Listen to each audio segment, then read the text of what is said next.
આજે તમારી સાથે શેર કરીશ તડકા છાયાના કટકી કેરીના અથાણાની રેસીપી। જે રીતે તડકા છાયાનો છુંદો બનાવતા હોઈએ છીએ એ જ રીતે મેં તડકા છાયાની કટકી કેરીનું અથાણું બનાવ્યું છે। તો આ અથાણું સ્વાદમાં પણ ખૂબ જ સરસ લાગે છે।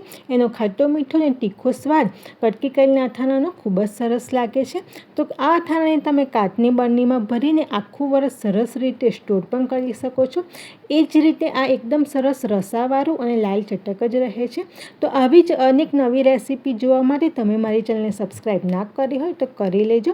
તો ચાલો કટકી કેરીના અથાણાની રેસીપી જોઈ લઈએ। કટકી કેરીનું અથાણું બનાવવા માટે મેં અહીંયા 2 કેરી લીધી છે, જે વજનમાં 1 કિલો છે। આ રાજાપુરી કેરી છે। તો સૌથી પહેલાં કેરીને સારી રીતે વોશ કરીને આ રીતે આપણે એને છોલી લઈશું। તો કેરીની આ રીતે છાલ કાઢી લેવાની છે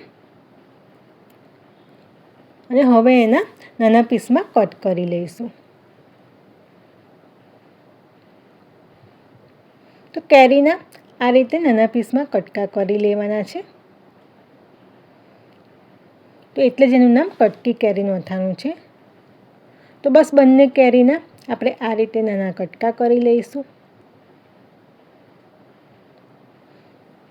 હવે એક તપેલી લઈ લઈશું ને એમાં આપણે આ કેરી એમાં ઉમેરી દઈશું અને અહીંયા મેં 1 કિલો કેરી લીધી છે, તો 1 કિલો ખાંડ ઉમેરવાની છે। જેટલી જ વજનમાં કેરી લીધી હોય એટલી જ આપણે અહીંયા ખાંડ લેવાની છે। તો બંને સારી રીતે મિક્સ કરી લઈશું। અહીંયા સ્વાદ અનુસાર 1 ચમચી મીઠું પણ ઉમેરી લઈશું અને એને 2-3 કલાક આ જ રીતે બસ રહેવા દેવાનું છે અને પછી ફરીથી એને આપણે આ રીતે મિક્સ કરીશું તો ખાંડ સરસ ઓગળી જશે અને ખાંડની સરસ ચાસણી બની જશે। તો બસ ખાંડ આ રીતે ઓગળી જાય એટલે એક કોટનનું કપડું લઈ લેવાનું છે અને પછીને જ્યાં તાપ આવતો હોય ત્યાં મૂકી દેવાનું અને સાંજે એને લઈ લેવાનું। તો કટકી કેરી મેં 4 દિવસ માટે તાપમાં મૂકી હતી, તો સરસ બનીને તૈયાર છે। તમે જોઈ શકો છો કે એની ચાસણી પણ સરસ ઘટ બની ગઈ છે। તો હવે એમાં મસાલા કરી દઈએ। મેં અહીંયા તૈયાર ખાટા અથાણાનો મસાલો લઈ લીધો છે, જે 4 ચમચી એડ કરીશું। તો બસ એને મિક્સ કરી દેવાનું છે। આમાં બીજું કંઈ જ મિક્સ કરવાની જરૂર નથી।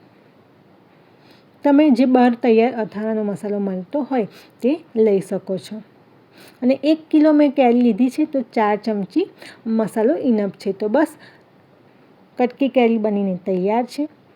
તમે એને 1 દિવસ પછી ખાવામાં ઉપયોગમાં લઈ શકો છો, જેથી મસાલો અંદર સરસ મિક્સ થઈ જાય। તો આ કટકી કેરી સ્વાદમાં ખૂબ જ સરસ લાગે છે। એનો ખાટો મીઠો અને તીખો સ્વાદ ખૂબ જ સરસ લાગે છે। તમે એને પરોઠા થેપલા સાથે પણ ખાઈ શકો છો। તો હવે એને કાચની બરણીમાં ભરી લઈશું। તમે આને 1 વર્ષ સુધી સરસ રીતે સ્ટોર કરી શકશો, તો કટકી કેરી બગડશે પણ નહીં। તો આવી જ અનેક રેસીપી જોવા માટે મારી ચેનલને સબસ્ક્રાઈબ ના કરી હોય તો સબસ્ક્રાઈબ કરી દેજો। Thank you.